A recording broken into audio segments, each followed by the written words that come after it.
Des insectes, les producteurs en voient souvent dans leurs champs, mais beaucoup d'entre eux ignorent qu'en plus des nuisibles, il y a des auxiliaires des cultures maraîchères. C'est en partie pour convaincre ces maraîchers à désormais faire la part des choses que le CIRAD et ses partenaires les ont réunis à Semepoji le 28 mars 2024. Nous avons constaté qu'au niveau national, le tout premier problème des maraîchers, c'est la méconnaissance des maladies et ravageurs qui affectent leur culture, et cela les amène à utiliser des produits non conformes aux différents nuisibles qu'ils ont dans leur champ. Identifier et reconnaître les maladies et ravageurs qui détruisent les cultures s'avère donc primordial pour mener une lutte efficace. Parlons de la gestion de ces nuisibles. Un accent a été mis sur les pratiques agroécologiques de protection et les meilleures méthodes de traitement phytosanitaire. Voilà des minazan blanc nyan nous vilo gbede o glemiton meleo minaze nous de monoba blanc dodo nous de no baleme nous vilo gbede na gwalon mi de na jaka ka mi me glesi le blanc gwalon mi bo nous vilo gbene le ina montembo mi a montembo les anu yele o mi no tun lo manyo me a bon rouye formation c'est we nous dion e galon mi bon nous vilo gbene le o mi he mi na goye wa glemiton le me de minason do bona fuatinken yena mi bono ene bokale ado honu mi do o atinken me wi ton de me ho mi ton le kono zan de non zangbon boedron wa dagbe o. Après la théorie, place à la pratique. Les maraîchers de Semepoji se sont retrouvés le 29 mars 2024 sur le site de Djinrento.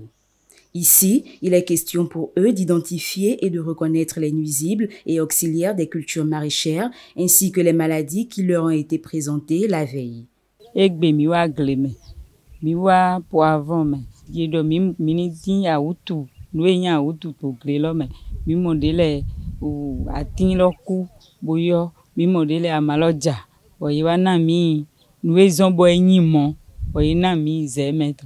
Mi bio tete me, mi bio bata keme mi wa mo do aso kwinde le do fine bolo ya do mi ebo mi no fomlo lo atiken ho e mo do ni na e to mi no mo azon hen gboton amo de mi wa fi o mi wa plon de wu bon atiken de mi no les an ene le de so mi le plon do elo mi huwe. Ainsi, à travers une gestion agroécologique des nuisibles, les producteurs peuvent réduire considérablement l'utilisation des pesticides chimiques tout en augmentant leur productivité. Toutefois, cette marche vers une production saine, durable et respectueuse de l'environnement pourrait être plus facile avec le concours des commerçants et consommateurs qui se montrent souvent très exigeants. Vous voyez, on a beau traiter, les fruits sont rabougris. Le commerçant vient, il va les appeler déchets. Il les met à part, il ne veut même pas les acheter. Le commerçant veut avoir le plan joli, gros, sans tache. C'est ça qui impose aux producteurs les questions de traitement. Il faut développer d'autres sensibilisations à l'endroit de la branche aval de la production, c'est-à-dire les commerçants, les détaillants et les consommateurs. L'atelier de formation de 2 jours de Semepoji s'inscrit dans le cadre de la mise en œuvre des activités de la composante 3 du projet SafeVeg. Il s'agit de la dernière étape d'une série de formations données aux producteurs pilotes auxquels ont été associés plusieurs techniciens dans diverses localités du Bénin. Nous avons fait une première formation dans le nord, principalement à Malanville.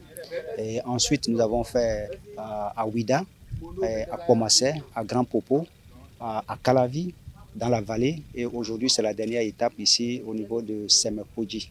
Nous avons formé au total environ 500 personnes sur l'ensemble de ces formations-là, avec une participation de moins 30% de femmes. Maintenant, ce n'est pas fini, hein, il faut forcément un recyclage de temps en temps puisque à chaque moment, nous avons des nouveaux ravageurs qui viennent. La seconde étape, ça va être la formation des techniciens au niveau du plan national. Le projet SafeVeg vise une production locale de légumes sûrs pour les consommateurs d'Afrique de l'Ouest. Il est financé par l'Union européenne et le ministère des Affaires étrangères du Royaume des Pays-Bas et mis en œuvre par World Vegetable Center, le CIRAD, l'Université de Wageningen, l'IER du Mali, l'INERA du Burkina Faso et l'INRAB du Bénin.